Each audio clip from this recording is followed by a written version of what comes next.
De nos jours, les tsunamis tuent des milliers de gens et ravagent tout sur leur passage.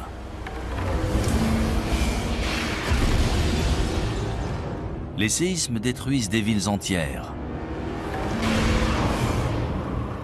Et les ouragans dévastent le paysage, entraînant des centaines de morts et des milliers de réfugiés dans leur sillage. Il y a toujours eu des catastrophes naturelles sur Terre.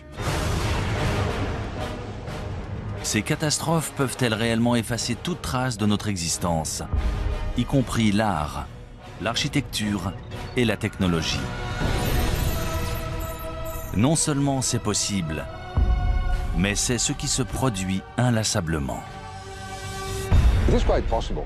D'importantes catastrophes naturelles ont très bien pu détruire d'anciennes civilisations sans en laisser de traces. On pensait avoir évolué naturellement du statut de chasseur-cueilleur vers des sociétés plus complexes, mais ce n'est pas si évident que ça. Récemment, des scientifiques ont trouvé des traces de cultures antiques prospères, des milliers d'années plus anciennes qu'on aurait pu l'imaginer. Que leur est-il arrivé? Comment ont-elles disparu? Et est-ce que cela pourrait se reproduire? Depuis toujours, les éléments imposent leurs lois aux habitants de la Terre. L'humanité est condamnée. Sommes-nous vraiment destinés à disparaître de la surface de la Terre? Notre civilisation va-t-elle, elle aussi, disparaître à jamais?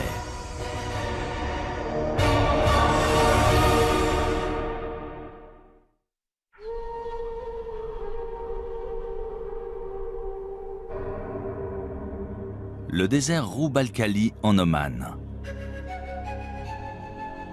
Ce territoire menaçant et désolé de la péninsule arabique est indiqué sur les cartes sous le nom de quart vide. Ses sables mouvants et sa chaleur écrasante sont le repère de solifuges venimeuses, d'échides mortels et de bandes de bédouins nomades.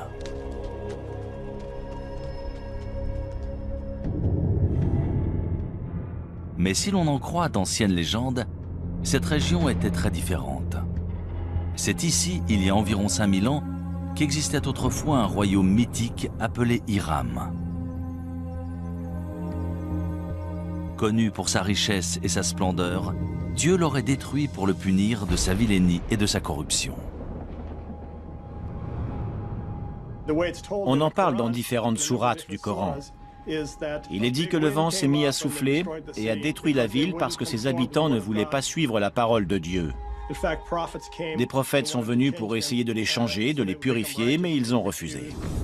Du coup, la ville et sa civilisation ont été détruites.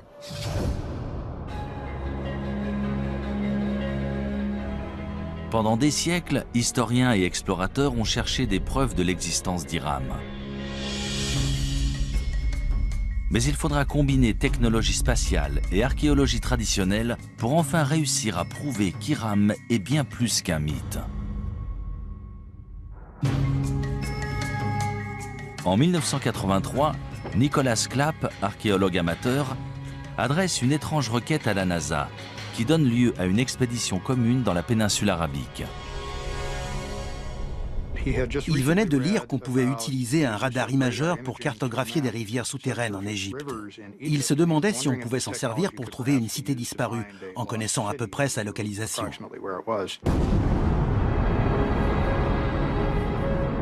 Transportée à bord de la navette Columbia, cette technologie appelée radar imageur spatial fonctionne comme un appareil de radiographie souterrain.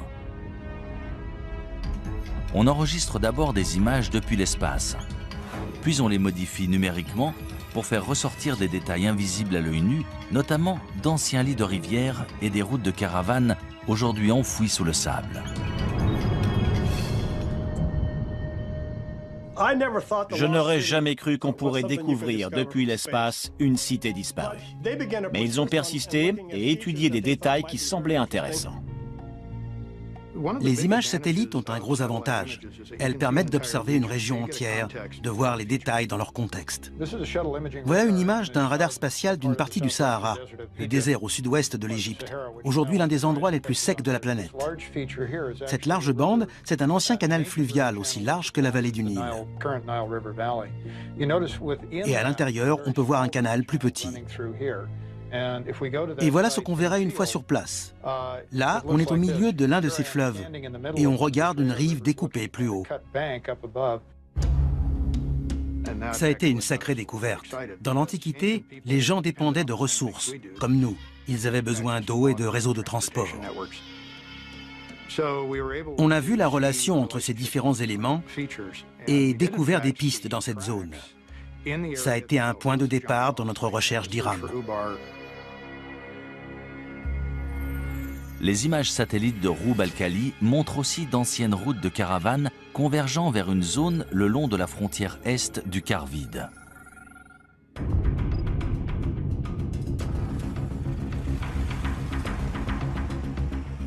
On s'est servi d'un GPS, technologie inconnue du grand public à l'époque, ainsi que du système de navigation de l'hélicoptère. C'est comme ça qu'on a trouvé la route qu'on avait vue sur les images satellites et qu'on l'a suivie dans le désert. C'était vraiment passionnant. On a décidé d'atterrir dans cette zone, près d'une sorte d'immense colline et d'un puits ou d'une source. Une fois sur place, je n'en revenais pas. Il y avait des bâtiments. Ça correspondait à la première section d'une place antique faite en pierre avec des murs et des bâtiments. Et il y avait des poteries un peu partout. Ensuite, on a identifié un nombre de lieux qui semblaient importants encore aujourd'hui. Et l'un d'eux était en fait le site d'Iram. Des centaines de milliers de caravanes constituées de centaines de milliers de chameaux et d'ânes transportaient des marchandises et des tissus depuis et vers la côte, en passant par ce site antique d'Iram. C'était un comptoir où se rassemblaient les caravanes de chameaux avant de traverser le désert.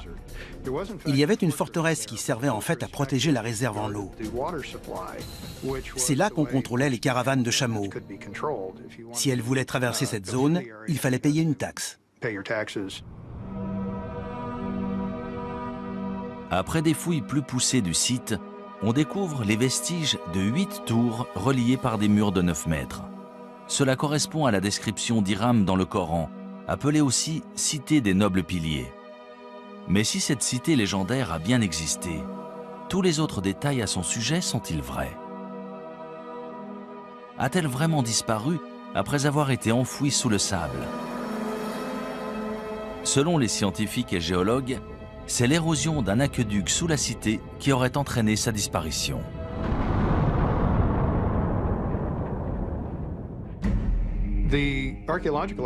Si l'on en croit les preuves archéologiques autour du site, lorsque les réserves en eau ont diminué, la forteresse s'est effondrée dans un entonnoir et les gens ont fui.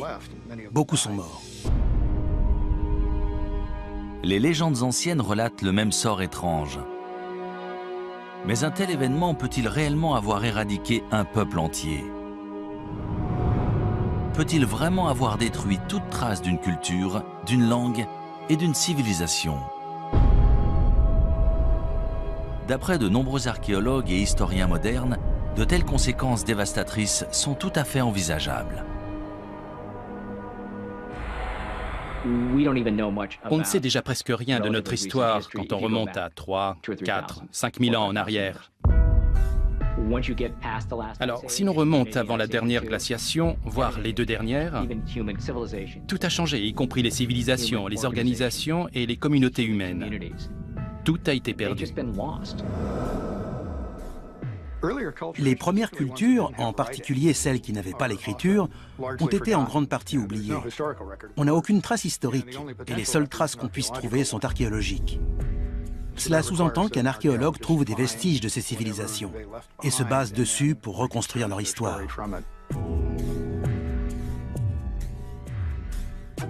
Pendant des décennies, on a supposé que les humains existaient depuis environ 200 000 ans et que ce qu'on appelle la civilisation était apparu il y a seulement quelques milliers d'années. Mais de nouvelles découvertes remettent constamment en question ce que nous savons réellement de notre histoire.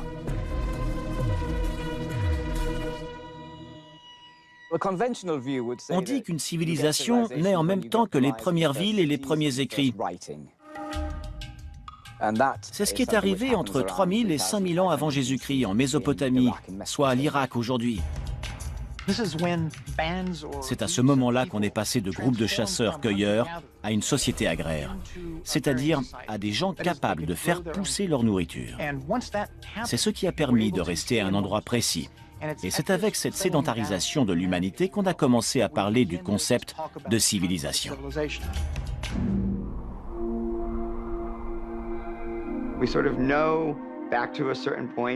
On sait à peu près ce qui s'est passé entre aujourd'hui et il y a 10 000 ans.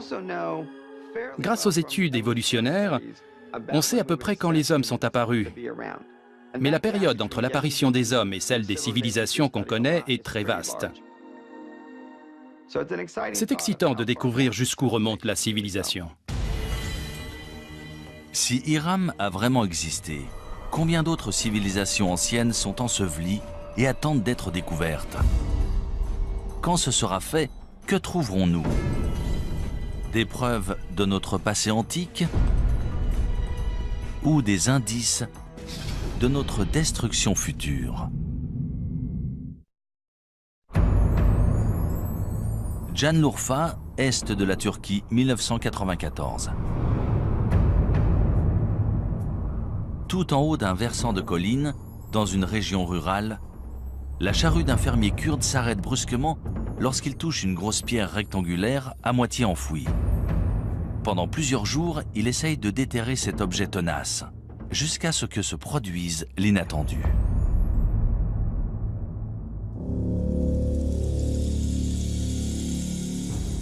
Le fermier découvre des traces de formes étranges sculptées dans la pierre. Très vite, sa découverte attire sur le site des équipes d'archéologues venus du monde entier. Après des fouilles minutieuses, on découvre une série d'immenses mégalithes présentant des sculptures d'animaux en relief extrêmement bien conservées. Sangliers, renards, bétail et de nombreux oiseaux, la plupart venant d'autres régions. Ces dessins sont magnifiquement exécutés. Certains lions sont absolument incroyables. C'est un site extraordinaire. Mais ce n'est pas le plus étonnant. On estime que ce site, connu sous le nom de Göbekli Tepe, ou la colline au nombril, aurait 11 000 ans, soit presque 5 000 ans de plus que tous les autres sites comparables. Göbekli Tepe a tout changé pour les archéologues. Suite à cette découverte, on a dû élargir notre définition du terme civilisation. On a tous été très surpris de découvrir Göbekli Tepe. On n'avait encore jamais vu de site aussi élaboré. C'est une découverte incroyable, surtout pour une période aussi ancienne. Göbekli Tepe est un site remarquable. Ces sculptures datent de 7000 ans avant les grandes pyramides. On se demande souvent comment les Égyptiens ont pu avoir accès à cette technologie et ce savoir-faire à leur époque. Mais maintenant, tout nous apparaît sous un nouveau jour. Göbekli Tepe a été érigé 7000 ans plus tôt.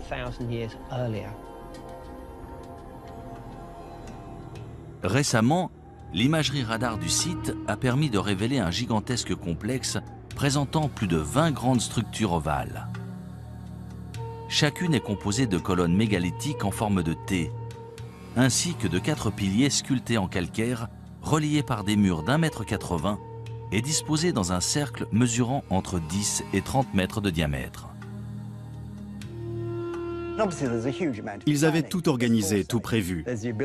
Ils ont réussi à mobiliser des ouvriers et à entretenir ce site qui a ensuite été visité pendant de très longues années. Chaque pierre devait peser entre 15 et 20 tonnes, certaines même entre 40 et 60 tonnes.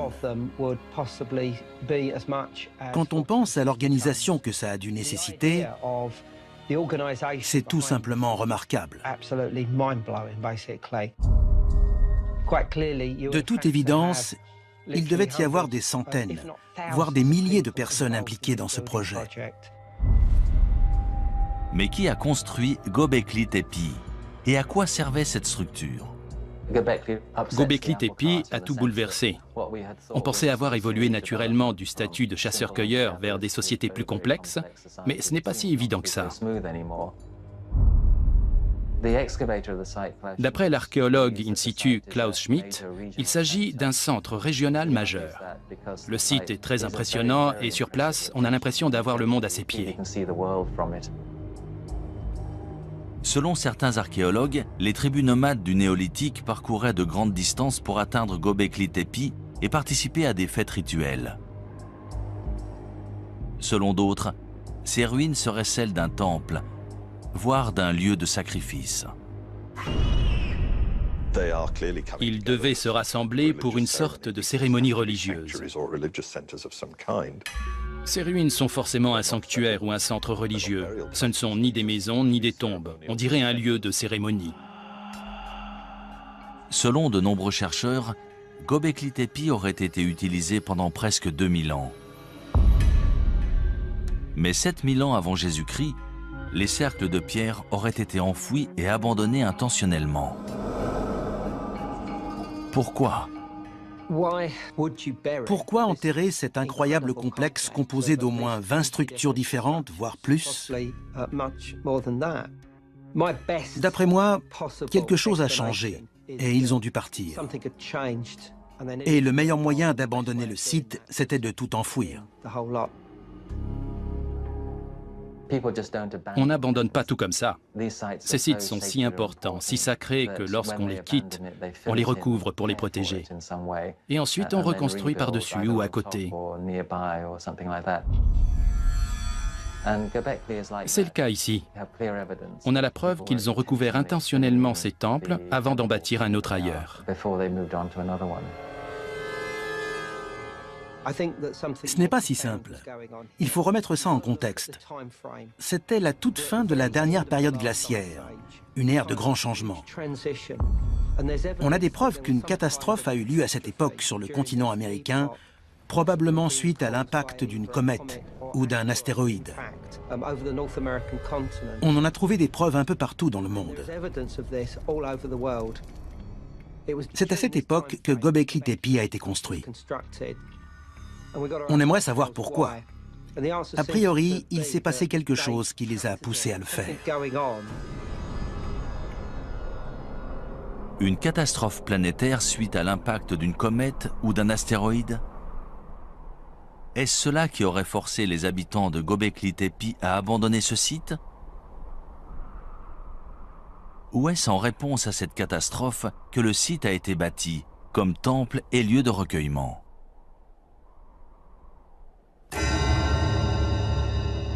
Selon certains chercheurs, la réponse se trouve tout près, au mont Ararat. Dans la Bible hébraïque, c'est là que l'arche de Noé aurait échoué une fois les eaux du déluge refluées. En fait, le mont Ararat se trouve à seulement une centaine de kilomètres de Göbekli Tepe. Quand on observe les animaux sculptés à Göbekli Tepe, il est impossible d'expliquer pourquoi certains d'entre eux ont été représentés étant donné qu'on ne les trouve pas dans cette région. Est-ce que certains de ces animaux vivaient dans cette région à l'époque? Et dans ce cas, d'où venaient-ils? Si l'on en croit la mythologie, il s'agirait des animaux de l'arche de Noé. On a beaucoup étudié les origines du déluge. Ce récit existe un peu partout dans le monde. Il existe une version Ojibwe, une version amérindienne, une version chinoise, et on en parle dans la mythologie grecque et la mythologie hindoue. Il est tout à fait possible que des événements réels aient inspiré la mythologie et les légendes. Ces récits du déluge parlent peut-être de vrais déluges.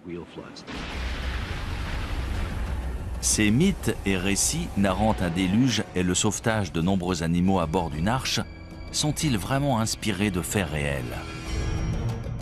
Nous trouverons peut-être une réponse en étudiant d'autres civilisations disparues. Que vont-elles nous révéler du mystérieux passé et du futur incertain de l'humanité ?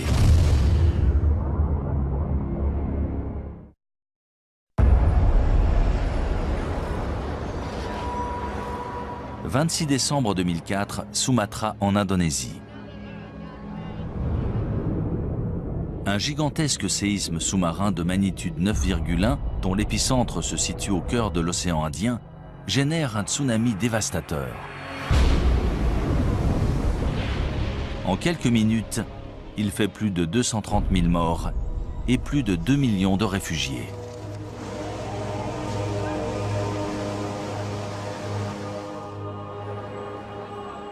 Sept ans plus tard, le 11 mars 2011, un séisme de magnitude 9 fait trembler le nord-est du Japon. C'est le plus puissant séisme qu'ait jamais subi l'île. Quelques minutes plus tard, un tsunami de 9 mètres balaye les terres, emportant des villes entières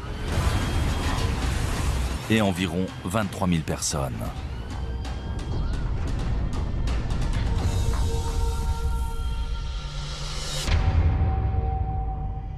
Si des villes modernes conçues en prévision de telles catastrophes peuvent être emportées en quelques minutes, c'est peut-être ce qui est arrivé à de nombreuses civilisations antiques, aujourd'hui disparues.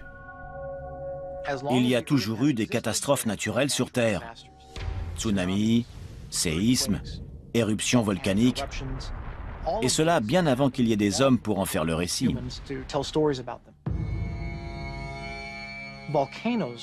On sait que les volcans ont fait des ravages parmi les civilisations. Pompéi en est l'exemple parfait. Le Vésuve est entré en éruption et une région entière a été figée dans le temps et détruite.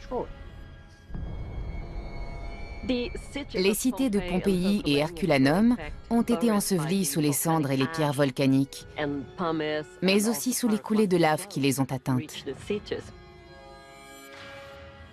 Elles ont été préservées, et c'est seulement plus de 1500 ans plus tard qu'on a découvert qu'elles étaient encore là. Malheureusement, face à une catastrophe naturelle de cette ampleur, même une société sophistiquée et à la pointe de la technologie risque soit d'être suspendue et de perdre des décennies de progrès, soit d'être complètement détruite. Héraclion en Crète. En 1894, Sir Arthur Evans, linguiste et archéologue britannique, se rend sur cette île de la mer Égée pour traduire des tablettes en argile récemment découvertes et supposées datées de l'Antiquité grecque. Cependant, ce qu'il découvre surprend les historiens du monde entier.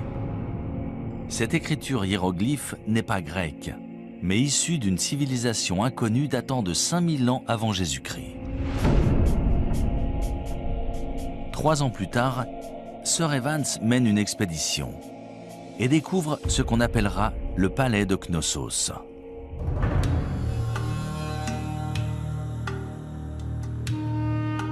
D'après les archéologues, l'imposante structure contenait autrefois des pièces richement décorées, de l'eau courante, chaude et froide, et même des toilettes en intérieur. Sir Evans nomme les bâtisseurs du palais les Minoens, en hommage au roi mythologique Minos de Crète. Lors de l'âge de bronze, la civilisation minoenne était toute puissante dans l'est de la Méditerranée. Elle avait une immense flotte et faisait commerce avec pratiquement tous les peuples du bassin méditerranéen. La société de la civilisation minoenne en Crète a été la première à développer des palais très sophistiqués, avec des cours pour tenir des cérémonies, des fresques et une architecture très élaborée. De nos jours, on considère les Minoens comme la première grande puissance en Méditerranée. Ils ont régné entre 2500 et 1600 avant Jésus-Christ. Mais comment un peuple si puissant et avancé a-t-il pu disparaître ainsi ? Selon de nombreux chercheurs, on peut trouver la réponse en étudiant l'une des plus importantes éruptions volcaniques de l'histoire de la civilisation, à 110 km au nord de la Crète, sur l'île de Santorin.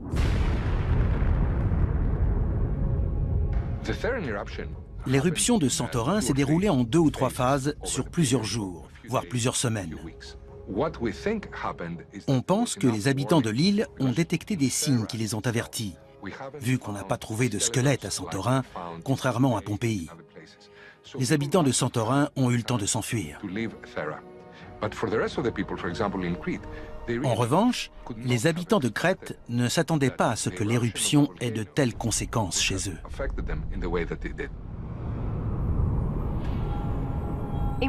En volcanologie, on parle de différents types d'éruptions volcaniques, de petites éruptions présentant surtout des coulées de lave, aux éruptions pliniennes ou ultrapliniennes si elles sont très importantes. Celle de Santorin était une éruption plinienne, peut-être même ultraplinienne. Elle était très explosive, à tel point qu'elle a détruit une majorité de l'île.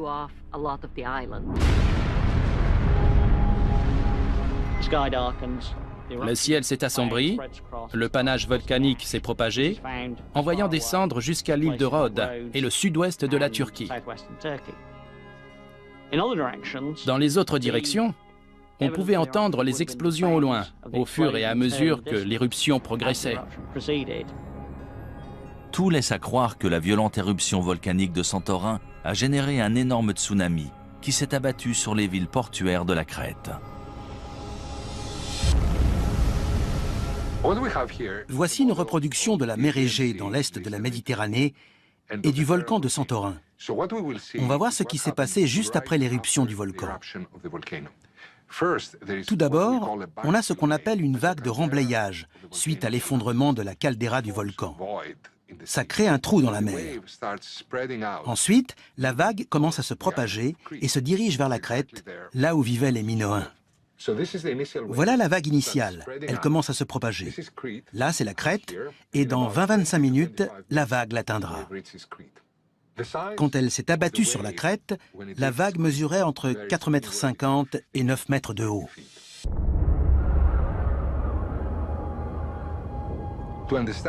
Pour comprendre ce qu'ont vécu les Minoens à l'époque, on peut observer ce qui s'est passé au Japon en mars 2011. C'est un énorme tsunami dont l'impact sur notre société se ressent encore chaque jour.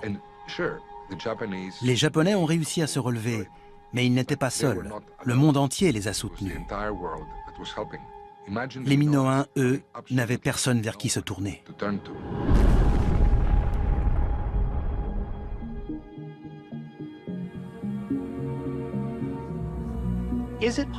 Est-il possible qu'une civilisation ait existé, ait été détruite, puis qu'une autre civilisation ait vu le jour au même endroit, ignorant tout de celle qui l'a précédée? C'est une théorie fascinante qui entraîne bien des hypothèses. Du coup, de nombreuses personnes se demandent s'il n'y a pas eu une civilisation sur Terre bien avant toutes celles déjà connues, mais dont on ne saurait absolument rien.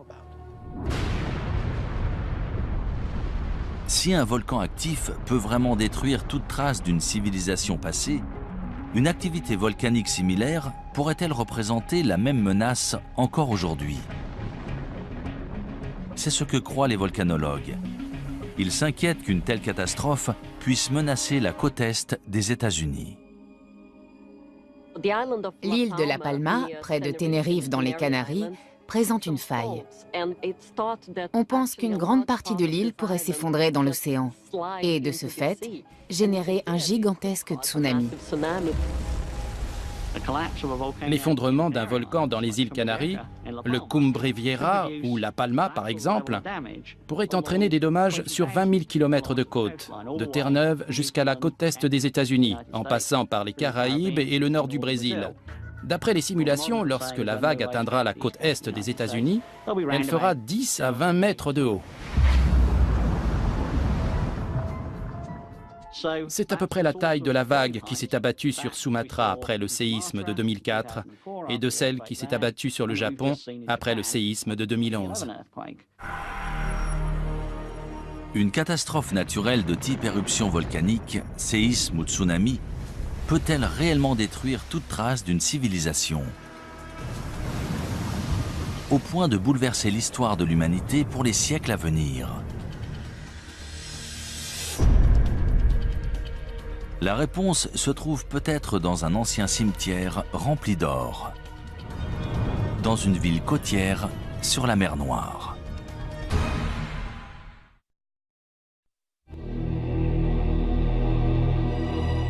Varna en Bulgarie. Pendant des siècles, cette ville balnéaire de la mer Noire a attiré voyageurs et commerçants en provenance d'Europe et du Moyen-Orient. Au IIe siècle avant Jésus-Christ, les Romains ont profité des sources chaudes locales pour construire une immense série de bains publics. Mais ni les visiteurs, ni ses habitants ne connaissaient le secret enterré sous la ville. Un secret qui, une fois révélé, changerait l'histoire européenne à jamais. Ça s'est passé à la fin de l'automne 1972. Il y avait un site de construction en cours dans la zone industrielle de Varna. Ils creusaient pour installer des câbles électriques. Retcho Marinov, conducteur d'excavateur, creuse une tranchée d'1,20 m de profondeur lorsqu'il tombe sur ce qu'il pense être d'anciens artefacts en cuivre. Il les rapporte chez lui pour les mettre en sécurité. Quelques semaines plus tard, un habitant du village lui a dit que ces objets étaient très intéressants. Le directeur du musée de Dalgopol est venu chez lui et lorsqu'il a vu tous ces objets, il n'en croyait pas ses yeux. Le lendemain, des archéologues du musée de Varna, parmi lesquels Alexander Minchev, retournent sur le site de construction et sont stupéfaits de leur découverte.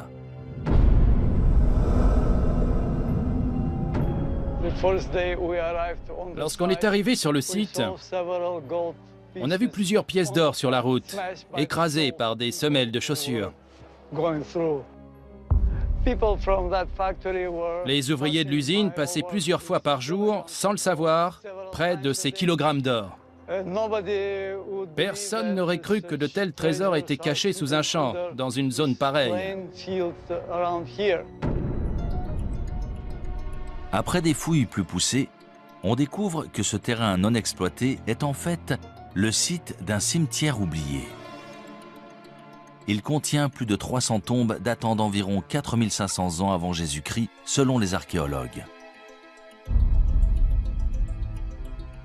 En plus des ossements d'anciens résidents de Varna, ils découvrent des preuves troublantes d'une ancienne civilisation avancée et florissante.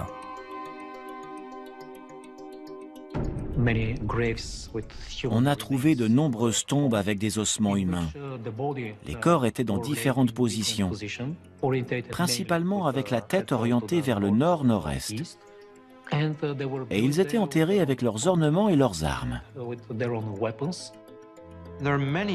Il existe un tas de ces objets extraordinaires, mais les trouver tous ensemble, dans un seul cimetière, c'est la preuve qu'il s'est passé quelque chose de très important dans la région de Varna.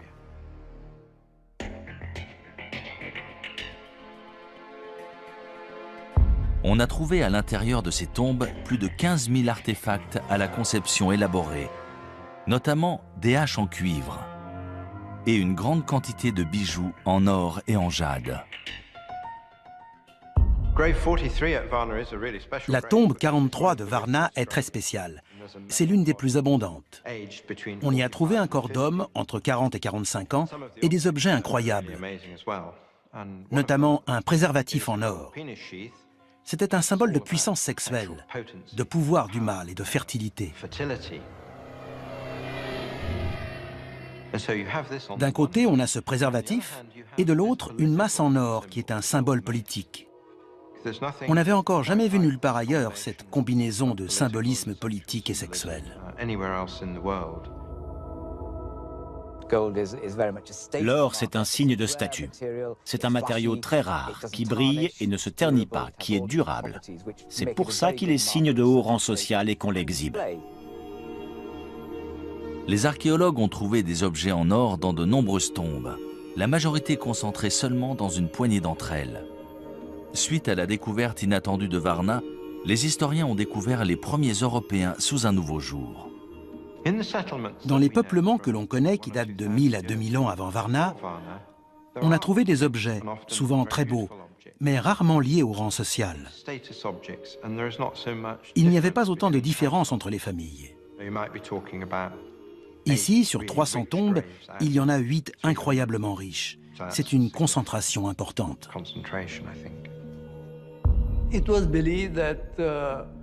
On suppose que pendant l'ère préhistorique, tous les hommes étaient égaux. Ils travaillaient ensemble, partageaient leurs récoltes. Il n'y avait aucune différence, ni d'ordre social, ni autre. Ils étaient sûrement comme nous. Ils aimaient l'or et les bijoux, et ils se servaient d'outils. Ils n'étaient pas différents de nous. Eux, c'est nous. Varna aurait servi de pôle aux commerçants préhistoriques qui transportaient des armes en cuivre vers des régions aussi éloignées que la France et l'Espagne. Presque 1500 ans avant la naissance de pôles de commerce similaires en Mésopotamie. Varna est aussi associé à l'armement, la guerre et les batailles. On a trouvé un grand nombre d'armes dans ces tombes. Haches de guerre, fer de lance, tête de flèche. Puissance et guerre vont toujours de pair. C'est évident. Avant la découverte de Varna, on connaissait des sociétés très complexes dont on sait aujourd'hui qu'elles datent de l'âge de bronze. Stonehenge est l'une de ces sociétés complexes. Mais Varna date d'au moins 3000 ans avant Stonehenge. La civilisation a mis énormément de temps à se développer. On pensait avoir trouvé tous les marqueurs en Égypte, en Mésopotamie et en Crète, mais Varna existait bien avant cela. L'aube de la civilisation européenne a commencé ici, sur ce site. Et pendant des milliers d'années sous ce sol, l'histoire a conservé ses secrets. Je n'arrive pas à imaginer ce qui serait arrivé si on n'avait pas trouvé Varna, si tous ces objets étaient encore sous nos pieds. Pourtant, un mystère subsiste. Comment la population de Varna a-t-elle disparu vers 4100 avant Jésus-Christ? On a la preuve qu'à la fin du 5e millénaire, probablement vers l'an 4200 avant Jésus-Christ, il y a eu un important changement climatique. Le niveau de l'eau a augmenté et les températures sont devenues plus élevées. De ce fait, les conditions agricoles se sont détériorées. Est-ce qu'un changement climatique, sûrement à l'origine de sécheresses et de famines, pourrait avoir causé la disparition de Varna? Récemment, des fouilles archéologiques au Moyen-Orient nous ont fourni de nouvelles informations. D'après de nombreux archéologues et spécialistes, ces découvertes vont nous permettre de résoudre le mystère entourant la disparition de Varna et d'autres cités disparues. Mais d'autres se basent sur des preuves différentes, plus incroyables encore. Celles des catastrophes naturelles et des cataclysmes de proportions mondiales, voire nucléaires. Des preuves qui impliquent que le temps nous est compté.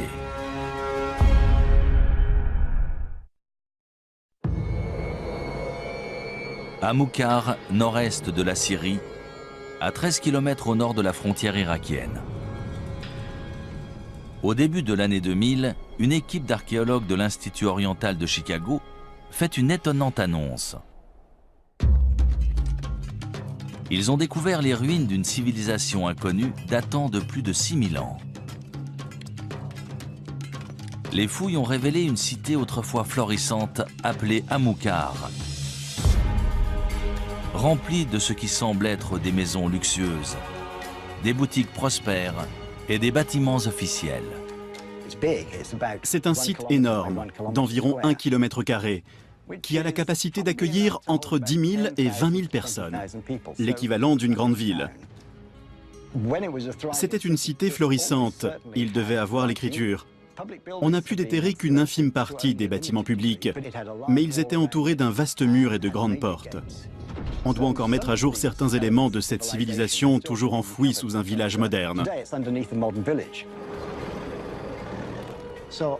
Grâce à la découverte d'Amukar, on s'est rendu compte que notre notion d'une cité, c'est-à-dire des divisions du travail avec des lois, un système légal, des structures gouvernementales et une expression artistique, existait peut-être bien avant qu'on ne le croyait. La découverte inattendue d'Amukar a chamboulé ce que les spécialistes avaient établi. Pour eux, la première cité antique était apparue dans le sud de la Mésopotamie, à 650 km à l'est dans l'Irak actuel. Mais si Amukar était bien une vaste cité prospère, pourquoi a-t-elle disparu si soudainement? Vers 3500 avant Jésus-Christ, il y a eu un drame. De toute évidence, ils ont été attaqués. Pendant cette attaque, le peuple d'Amukar a été vaincu. La cité a été détruite et ils n'ont jamais pu reconstruire plus qu'un petit village. La cité ne s'est jamais remise de cette attaque. Une partie de ce peuple du 4e millénaire avant Jésus-Christ a été décimée. Lors du dernier décompte, on avait une douzaine de squelettes. Mais d'après ce que je sais, certains corps n'ont pas été enterrés dans les règles. Qu'une guerre ait détruit ce site, ça me semble plutôt convaincant.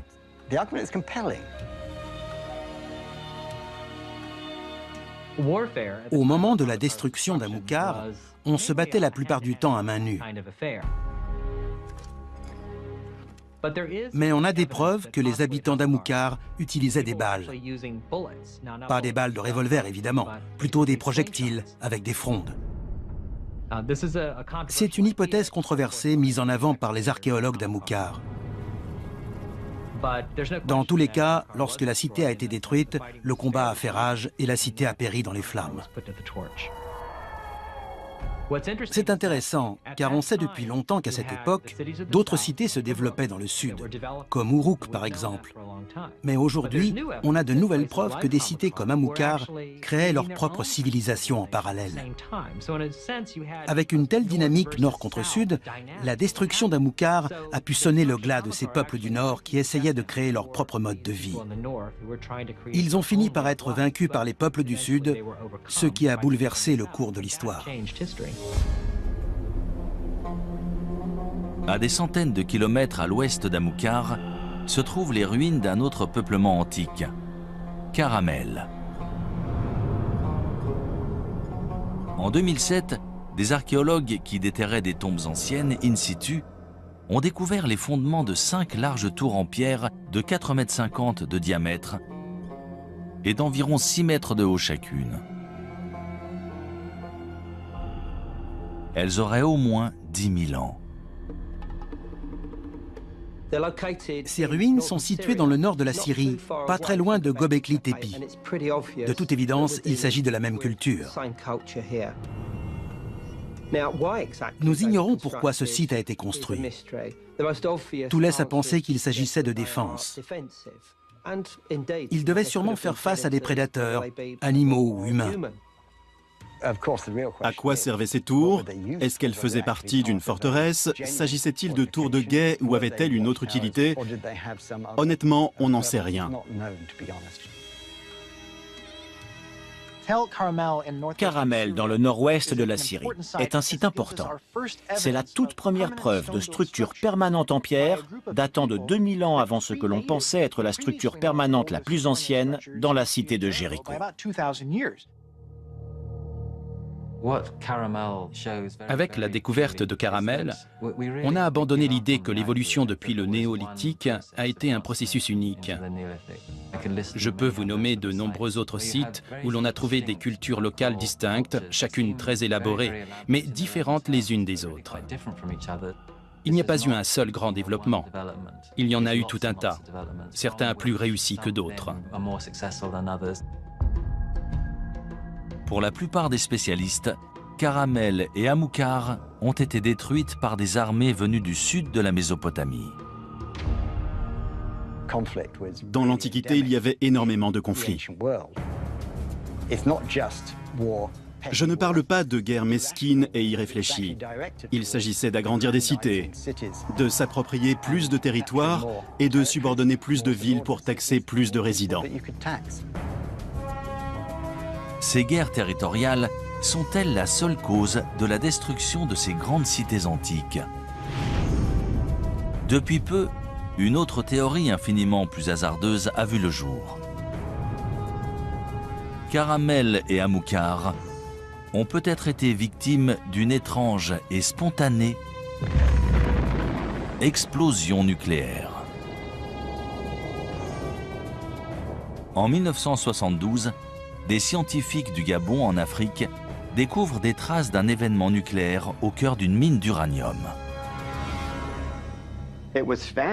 On sait que les réacteurs nucléaires génèrent des déchets.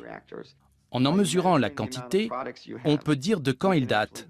Et c'est comme ça qu'on a découvert qu'ils remontaient à 2 milliards d'années. Il y a un réacteur nucléaire dans le Soleil, à l'origine de toute vie. Mais pourrait-il y en avoir un sur Terre? Après tout, dans les années 50, on se demandait s'il était possible de créer un réacteur nucléaire naturel dans l'écorce ou le noyau terrestre. L'uranium-235 est notre principale source de réacteurs à fission nucléaire. C'est assez commun, plus que l'or. Sur l'échelle des larges éléments qui peuvent se diviser, celui-ci est relativement courant et peut être extrait. Pour créer une réaction nucléaire, il faut surtout 2 choses. Un uranium suffisamment dense et de quoi ralentir les neutrons. Le mieux pour ralentir des neutrons et obtenir une réaction en chaîne, c'est l'eau. Et dans cette zone d'Afrique de l'Ouest, il y avait la parfaite combinaison avec juste ce qu'il faut d'eau et d'uranium suffisamment dense pour obtenir un réacteur nucléaire. Avec un réacteur naturel, on peut engendrer une catastrophe de l'ordre de celle de Tchernobyl, 1 degré de radiation qui pourrait affecter la santé des gens. Si de l'uranium venait à alimenter un réacteur nucléaire naturel, cela engendrerait une fission nucléaire, et c'est ce qu'on veut éviter à tout prix. Dans tous les cas, ça serait sous terre. Ça aurait les mêmes effets qu'un volcan. Donc, ce serait bien une catastrophe naturelle. Selon certains scientifiques, une telle explosion nucléaire aurait balayé toute vie à des centaines, voire des milliers de kilomètres autour du site du dépôt d'uranium. Si cela s'est produit en Afrique de l'Ouest, pourquoi pas ailleurs? Peut-être même à Amilcar. Quand on sait que c'est arrivé à un endroit précis il y a environ 2 milliards d'années, on se dit qu'il y a forcément d'autres endroits, en particulier sous terre, où l'on n'a pas bien cherché. À mon avis, peu de gens croient que ces civilisations ont disparu suite à d'importantes catastrophes naturelles. Combien ont disparu il y a 20 ou 30 000 ans et dont on ignore encore tout? On ne se concentre que sur les civilisations des 5000 dernières années. On ne sait rien au-delà de l'histoire chinoise ou égyptienne.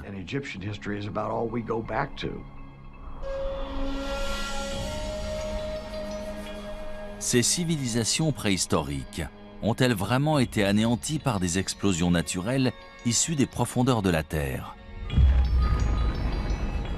Ou est-il possible que ces cités antiques aient été détruites depuis beaucoup plus loin?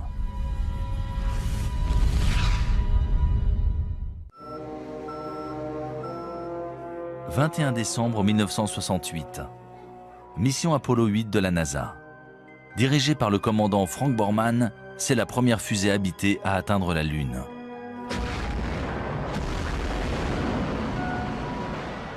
Après avoir tourné 10 fois en orbite autour de la Lune, les astronautes capturent parmi les plus belles images de sa surface. Sur ces photographies, on voit la Lune jalonnée de milliers de larges cratères. Certains y voient la preuve qu'elle a été le site d'une activité volcanique virulente. Mais d'après des preuves récentes, ces nombreux cratères seraient le résultat d'un incident plus sérieux.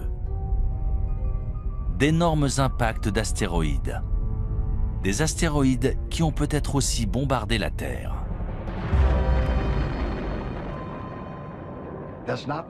Ce n'est pas un homme sur la Lune, mais des cratères. Et au cours de l'histoire de la Lune et du monde, de nombreux autres objets ont probablement touché la Terre, puis la Lune. Mais on n'en sait rien. La végétation et l'environnement ayant tout recouvert, au point qu'ils sont devenus presque indétectables. La plus grande catastrophe naturelle qui pourrait se produire et tous nous anéantir, ce serait l'impact d'un bolide, une météorite qui tomberait sur Terre. On sait que c'est une météorite qui est à l'origine de la disparition des dinosaures.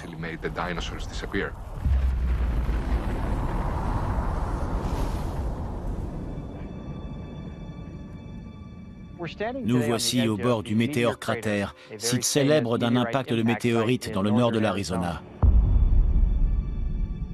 Le cratère a été formé il y a 50 000 ans lorsqu'un astéroïde d'environ 45 mètres de diamètre est entré dans l'atmosphère à environ 42 000 km/h. Il a frappé le sol avec une force équivalente à celle de 1000 bombes atomiques.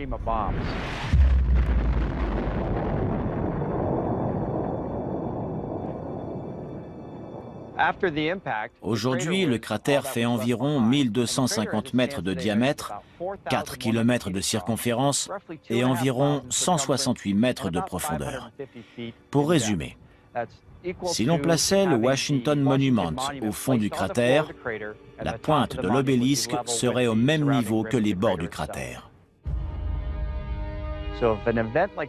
S'il se produisait un tel événement dans un endroit aussi peuplé que la ville de New York, par exemple, on estime que personne ne survivrait dans un périmètre de 16 km.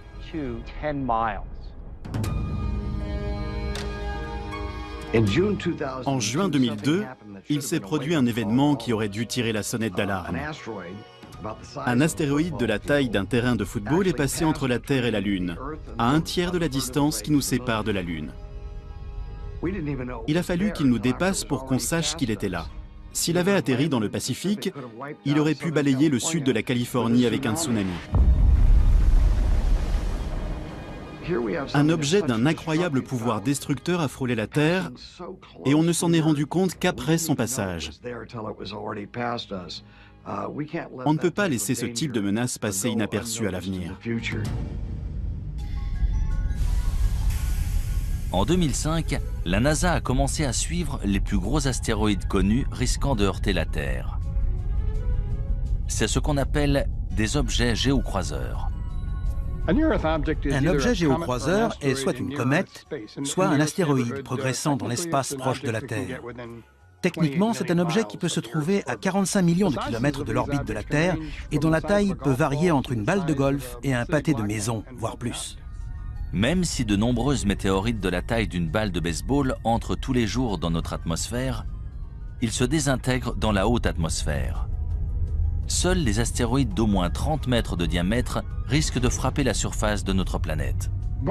Le dernier astéroïde le plus dévastateur a frappé la Terre le 30 juin 1908 au-dessus de la rivière Tunguska, en Sibérie russe.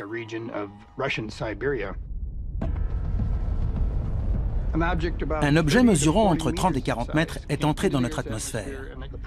La pression exercée à l'avant de ce petit astéroïde était plus importante que celle exercée à l'arrière. Du coup, il s'est aplati et a explosé à environ 6,5 km au-dessus de la surface de la Terre.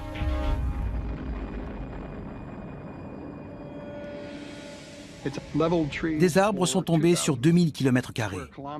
C'est une région inhabitée.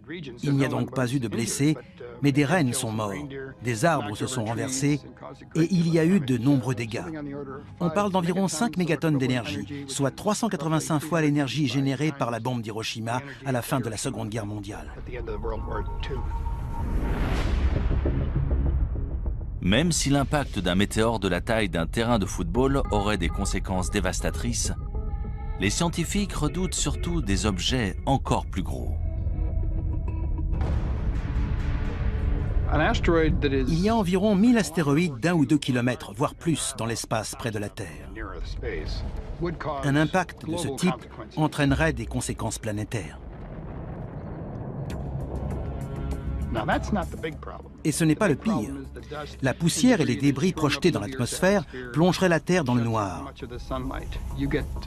Sans oublier les pluies acides et les tempêtes de feu causées par les débris s'abattant sur notre planète. En plus de la poussière, la suie stopperait la photosynthèse, indispensable aux plantes. Et bien sûr, aux animaux se nourrissant de ces plantes. En cas d'impact d'astéroïdes, le plus problématique serait les effets secondaires. Lorsqu'on parle d'impact d'astéroïdes ou de météores, on parle d'objets qui pourraient annihiler non seulement des populations d'organismes vivants, mais des civilisations entières, comme ils l'ont fait par le passé. Ces dernières années, l'équipe d'observation des objets géocroiseurs de la NASA a élargi ses recherches pour inclure des objets de plus de 140 mètres de diamètre. L'un d'eux, un astéroïde de 300 mètres de large nommé Apophis, devrait approcher la Terre en 2029. Apophis est très gros. Il a été découvert en 2003 et pendant un temps, on pensait qu'il allait heurter la Terre. Il y avait une chance sur 37 qu'il nous heurte en 2029. Mais grâce à des observations poussées, on a exclu un impact en 2029. Malgré tout, il passera tout près. Il sera visible à l'œil nu depuis l'Europe. Vous devriez voir un astéroïde passer près de la Terre sans la heurter. Même si les scientifiques ont calculé la trajectoire d'Apophis, ils ne peuvent prévoir comment cet énorme astéroïde réagira face à d'autres facteurs, notamment la pesanteur de la Terre. Le plus inquiétant, c'est qu'une fois passé, il repassera 7 ans plus tard. Et l'on ignore si la pesanteur de la Terre aura modifié sa trajectoire. Il pourrait donc revenir pour heurter la Terre. S'il passe à travers un trou de serrure de 600 mètres au moment de son approche en 2029, il repassera et heurtera la Terre en 2036. Il n'est pas assez gros pour détruire notre planète, mais suffisamment pour causer des centaines de milliers, voire des millions de morts, s'il frappe au mauvais endroit. Malheureusement, d'après les scientifiques, il ne s'agit plus d'une hypothèse. Un jour ou l'autre, un énorme astéroïde heurtera la Terre. Lorsque cela se produira, est-ce que toutes les traces de notre civilisation disparaîtront ? Un astéroïde, un énorme rocher venu de l'espace, a-t-il dévasté l'écosystème au point qu'il n'en reste rien ? Il est possible de balayer une espèce entière et toute trace de ce qui existe. Cela pourrait-il expliquer pourquoi d'autres civilisations anciennes ont été détruites et pratiquement oubliées ? Il est très possible que des civilisations anciennes aient été détruites par des objets géocroiseurs qui nous ont heurtés. Objets qui ont complètement transformé la nature de la planète. Je sais que beaucoup de gens nous prennent pour des fous qui pensent que le ciel va leur tomber sur la tête. Non, le ciel ne va pas nous tomber sur la tête. Mais il y a bien quelque chose là-haut qui se dirige vers nous.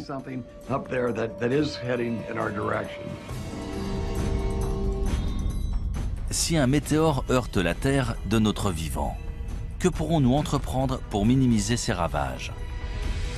Sommes-nous suffisamment préparés pour ne pas perdre les siècles d'avancées technologiques dont l'humanité peut se vanter ? Ou sommes-nous plus vulnérables que nous ne le pensons ?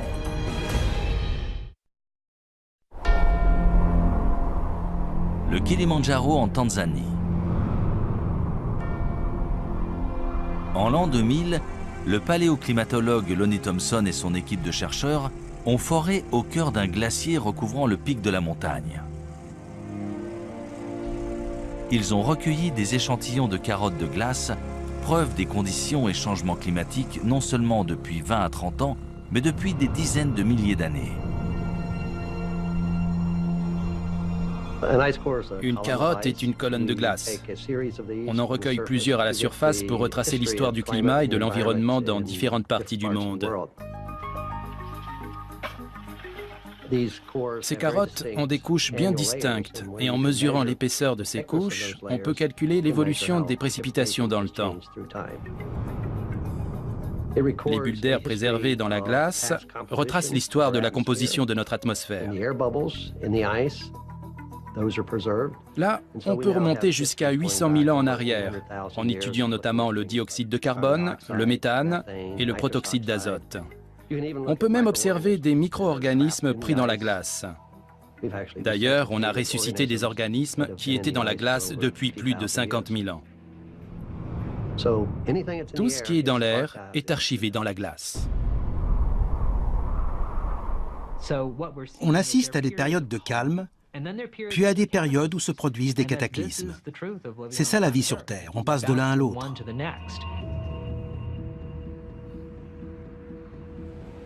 Stockées dans ces immenses congélateurs à l'Université d'État de l'Ohio, voici les carottes de glace que Lonnie Thompson a recueillies dans des glaciers du monde entier. On en a recueilli plus de 7000 mètres. C'est la seule collection tropicale de carottes de glace au monde. Certaines viennent du Kilimandjaro et d'autres de l'archipel François-Joseph à l'extrême nord de la Russie. On a toute une collection provenant de l'Himalaya et du Tibet. La plus ancienne carotte jamais forée dans une région montagneuse vient de l'ouest de la Chine et date d'il y a plus de 750 000 ans. Les carottes de glace sur ce rayonnage proviennent du plateau de Bruce, dans la péninsule antarctique. Elles ont été forées cette année et seront découpées et étudiées dans le laboratoire. D'après une étude récente de ces échantillons, un événement climatique radical s'est produit sur Terre il y a environ 5200 ans.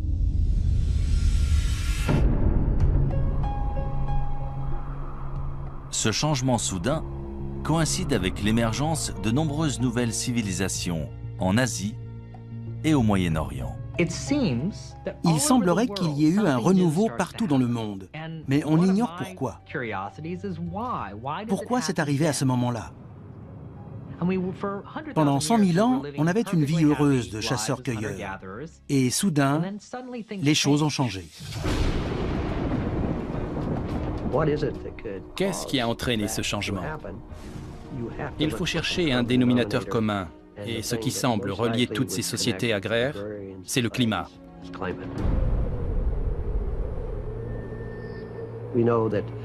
On sait qu'à cette époque, le désert du Sahara s'est asséché. Il y a 4 ou 5 000 ans, il y avait des lacs et des gens vivaient dans ce désert. On a retrouvé des fresques sur des rochers. Si l'on en croit ces nombreuses preuves, il s'est produit un événement dramatique à cette époque. Si une catastrophe mondiale s'est bien produite, quelle en a été l'origine? Une sécheresse planétaire? Un météore qui aurait heurté la Terre et déposé suffisamment de poussière pour nous plonger dans le noir?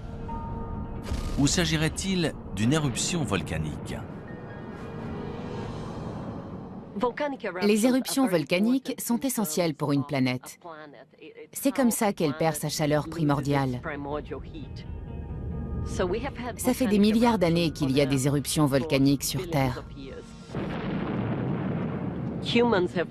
L'existence des hommes ne représente qu'une fraction de ce temps. Il y avait des éruptions volcaniques bien avant eux, et il y en aura bien après eux. Sans elles, la Terre ne serait pas ce qu'elle est aujourd'hui. On compte de nombreux volcans actifs à travers le monde, la plupart trop petits pour détruire la Terre à l'échelle mondiale. C'est sans compter sur un supervolcan. Il y a des volcans qu'on considère comme normaux. Ils rejettent une certaine quantité de lave et d'énergie et génèrent une explosion d'une certaine taille. Si la lave et les gaz d'un volcan sont particulièrement bien enfermés, la pression sera d'autant plus forte et l'explosion d'autant plus massive. Et c'est ce qu'on appelle un supervolcan. Certains volcans génèrent des éruptions très importantes. En général, ce sont les volcans autour de la ceinture de feu, ceux qui présentent des calderas, notamment en Nouvelle-Zélande, en Papouasie-Nouvelle-Guinée ou même en Alaska. Les scientifiques ont identifié au moins 7 supervolcans dans le monde. Le plus grand se trouve sous le parc national de Yellowstone, dans le Wyoming. Si l'on en croit la géophysique, à Yellowstone et dans certains autres endroits sur Terre, il y a une concentration de chaleur en profondeur, ce qui entraîne une fonte partielle de la roche dans ces régions. Et de ce fait, de temps à autre, cela peut provoquer une gigantesque éruption.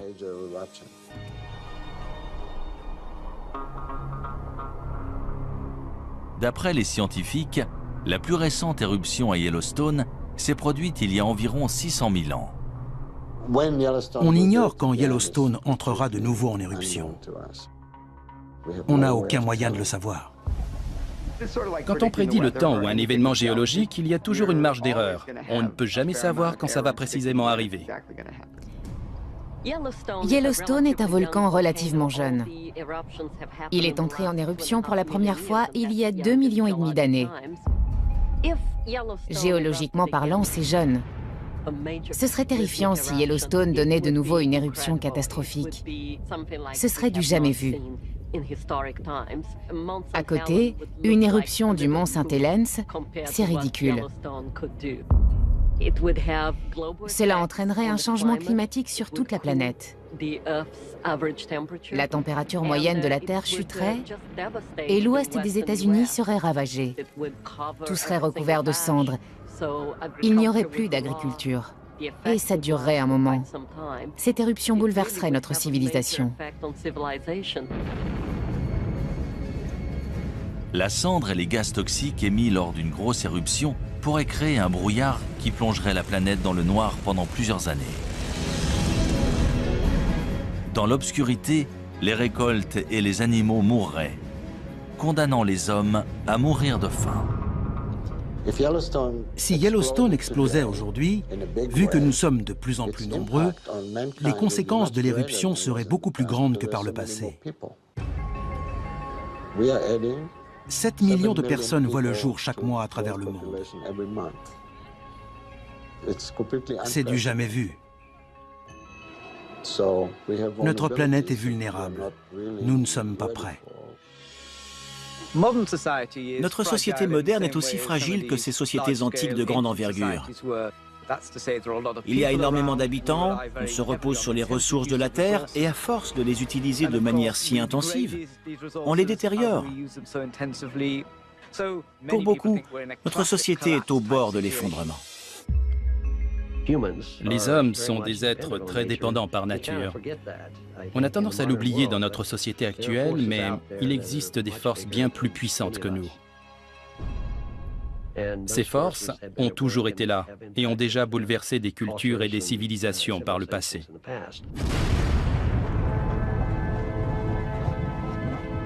Ce genre de catastrophe planétaire semble tout droit sorti d'un film de science-fiction.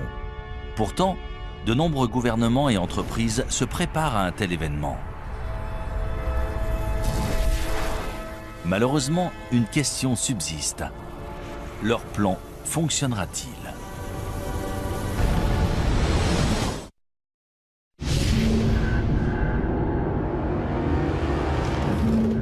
Selon les scientifiques, notre planète a déjà subi plusieurs extinctions par le passé. Suite à ces événements, le nombre de plantes et d'animaux s'est vu réduit à quelques spécimens. Mais si notre civilisation devait soudain s'éteindre, est-ce que toute notre culture et notre technologie disparaîtraient ?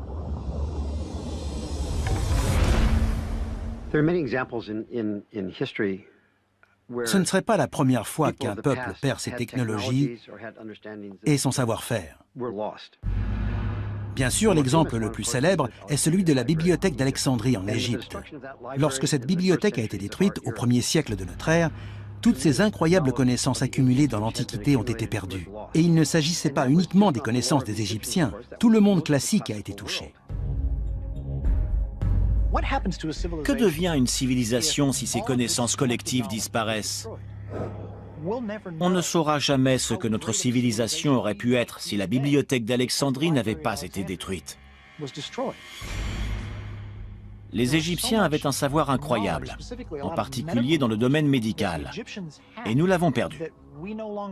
Est-ce qu'on en a recouvré ou redécouvert la majorité? Sûrement. Mais notre société serait-elle encore plus avancée si nous n'avions pas perdu ces connaissances, si nous n'avions pas dû attendre de les redécouvrir? Bien sûr, il est possible que certaines idées et connaissances de ces sociétés antiques aient été perdues pour toujours. On ne le saura jamais vu qu'on n'a aucun moyen d'en être sûr. Contrairement à l'Antiquité où bon nombre d'informations étaient gravées dans la pierre, aujourd'hui, on enregistre nos données et nos archives dans des puces mémoire en silicone. Si elles venaient à disparaître, dans des dizaines de milliers d'années, les gens auraient bien du mal à reconstruire nos vies et à se faire une idée de la façon dont on vivait. Paradoxalement, l'art rupestre préhistorique a probablement plus de chances de survivre que notre technologie moderne. Hutchinson, Kansas. À 200 mètres sous la ville se trouve un immense centre de stockage, aussi long que 35 terrains de football. En 1959, on a ouvert à l'intérieur d'une mine de sel la chambre souterraine d'Hutchinson pour protéger d'importants documents et biens du gouvernement pendant la guerre froide. Aussi appelée stockage éternel, c'est probablement la plus grande capsule témoin du monde. Une cave ou un sous-sol n'est pas toujours le meilleur endroit pour conserver des objets de valeur, mais il y a des avantages. La température est stable et les réactions chimiques responsables de la dégradation des objets dépendent justement des changements de température. L'humidité joue aussi un rôle important. Un degré d'humidité stable, ni trop élevé ni trop bas, c'est idéal pour la conservation. C'est l'une des raisons pour laquelle les musées ont toujours une température et un degré d'humidité stable. Et un moyen simple d'y parvenir, sans utiliser trop d'énergie, c'est de s'enfoncer sous terre. Dans cette mine, en plus, le sel absorbe naturellement l'humidité. Prenons le cuir qui a servi à rédiger les manuscrits de la mer Morte. Il a été lavé dans cette mer salée et le sel a agi comme un conservateur naturel, empêchant les microbes d'abîmer le cuir. C'est pour ça qu'ils sont encore en si bon état aujourd'hui. Parmi les objets précieux et rares stockés ici, les copies originales de nombreux films et programmes télé populaires, ainsi que des photographies et documents historiques importants. Grâce à une température constante de 20 degrés Celsius, cette chambre souterraine offre des conditions de préservation presque parfaites. Quelle que soit la civilisation, y compris la nôtre, quand on veut conserver un objet, il faut le mettre dans une chambre forte ou une grotte pour qu'il ne soit pas exposé aux éléments. Il existe dans tout le sud de l'Europe des grottes abritant des dessins et peintures extrêmement bien conservés. La plus ancienne et élaborée de toutes a été découverte en 1994 dans la vallée de l'Ardèche en France. D'après les scientifiques, les œuvres à l'intérieur de la grotte Chauvet datent de 30 000 ans avant Jésus-Christ. C'est l'une des plus belles grottes ornées de la période glaciaire. C'est impressionnant. On n'en avait encore jamais vu de cette taille dans cette région. Elle est d'une incroyable richesse. Il y a environ 400 peintures et gravures d'animaux, de magnifiques représentations de chevaux, de rhinocéros, d'ours, une grande variété d'images.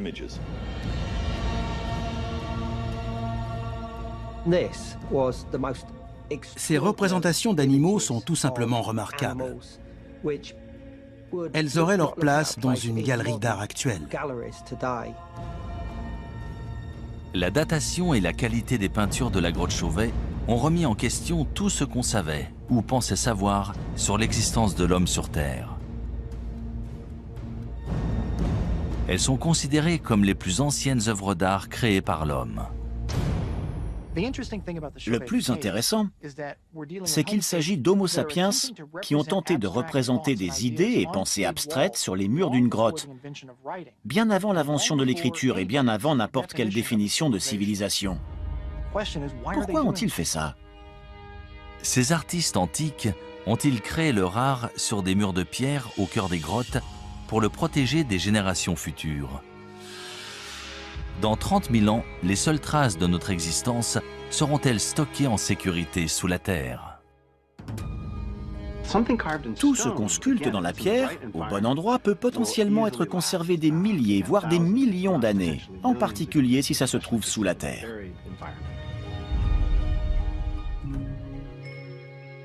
C'est sur une île norvégienne isolée, à 1300 km au sud du pôle Nord et à presque 125 mètres au cœur d'une montagne de grès, que se trouve la réserve mondiale de semences du Svalbard. Il s'agit d'une mesure de protection en cas de perte accidentelle de la grande variété de plantes et de récoltes alimentaires sur Terre.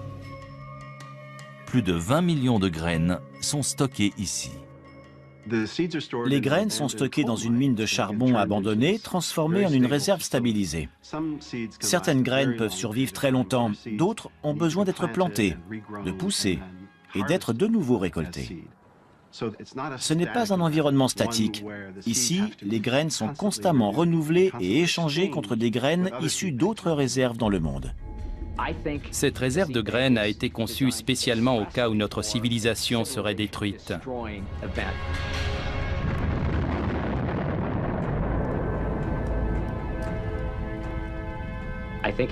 C'est un moyen de s'assurer que s'il reste des survivants, ils pourront reconstruire notre société.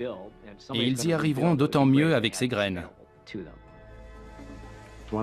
Ce qui fait de l'homme un être unique, c'est sa capacité à réfléchir au passé, au présent et aussi à l'avenir. On réfléchit souvent à ce qu'on voudrait léguer à nos petits-enfants. C'est un moteur pour la plupart des gens.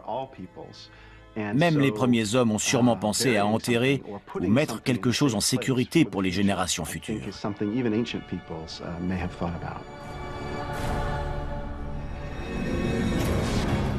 Si des civilisations anciennes ont délibérément conservé des preuves de leurs connaissances et technologies avancées dans des grottes ou structures souterraines, ces trésors cachés pourront-ils nous aider à savoir qui nous sommes et d'où nous venons?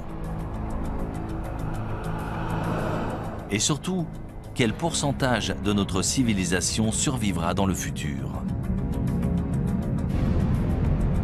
Pouvons-nous réellement disparaître de la planète sans laisser de traces?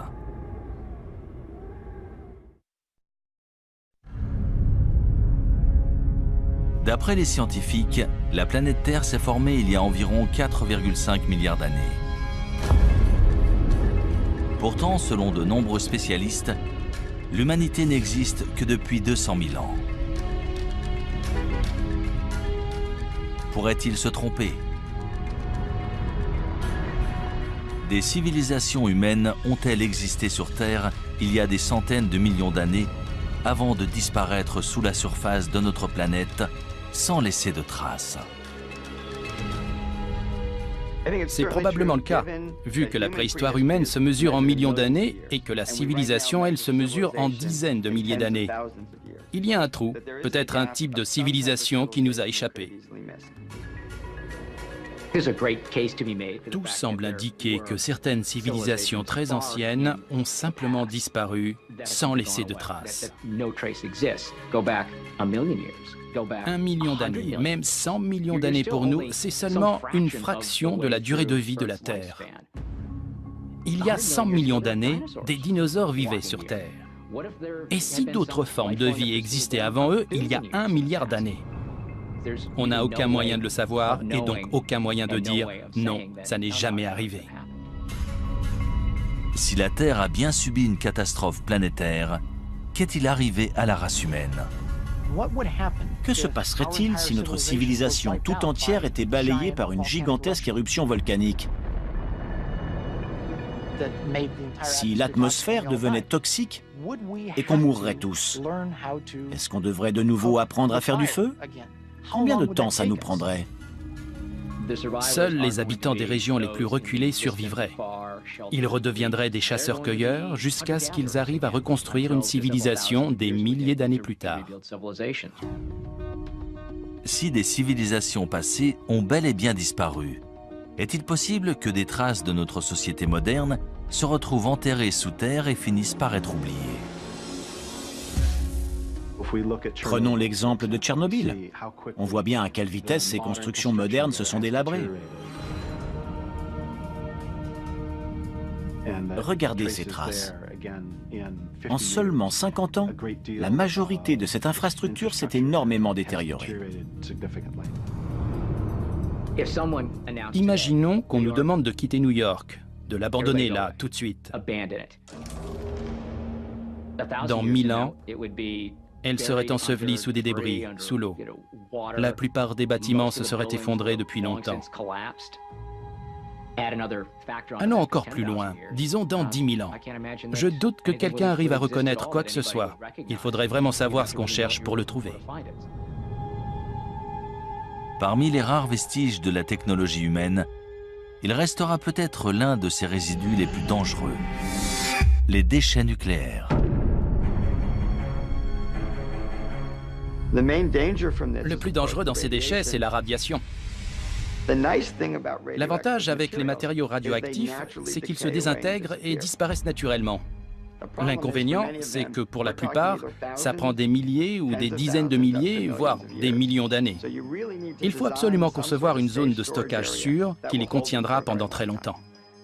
Le traitement des déchets radioactifs issus de la création d'armes et de l'énergie nucléaire est sujet à controverse.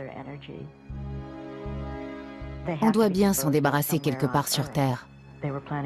On a donc prévu de les enterrer profondément dans le sol.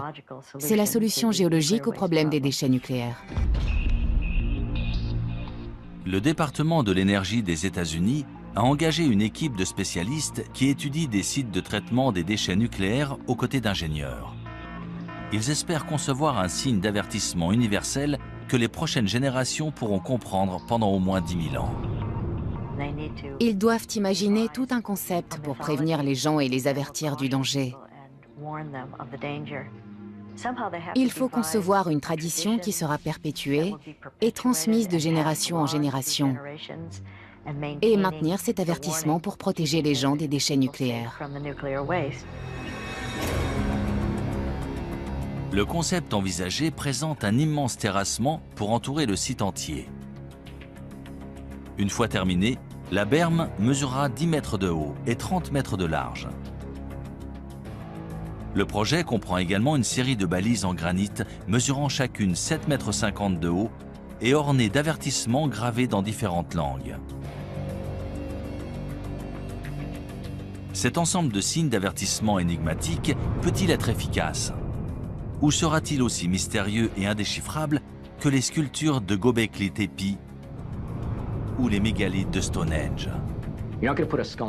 On ne va pas dessiner une tête de mort dessus. Ce sera absolument pas parlant dans 500 ans. Quelle sorte de phrase peut-on écrire? Ne creusez pas ou faites demi-tour? C'est très compliqué. Dans la longue histoire de notre planète, l'activité humaine représente moins de 1% de ces 4,5 milliards d'années de vie. Mais sommes-nous simplement des grains de sable, des résidents temporaires voués à être oubliés d'ici 100 000 ans ou même moins? Je pense que les êtres humains seraient capables de s'exterminer. On pourrait détruire la race humaine, mais on ne peut pas détruire la Terre. Elle était là bien avant nous et elle sera toujours là bien après nous. Si chaque trace de notre civilisation peut être détruite aussi facilement, comment les historiens peuvent-ils être sûrs que tout ce que nous vivons ne s'est pas produit auparavant?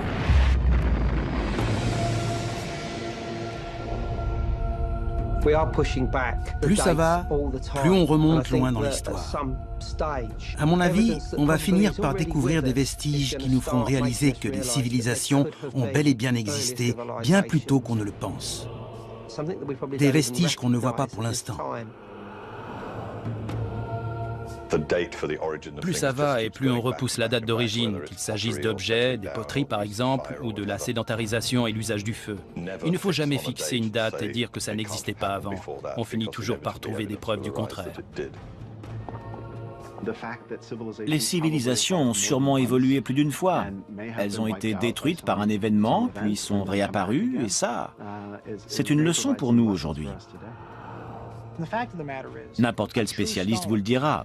Plus on a d'informations, plus on se rend compte qu'on ne sait rien de notre monde.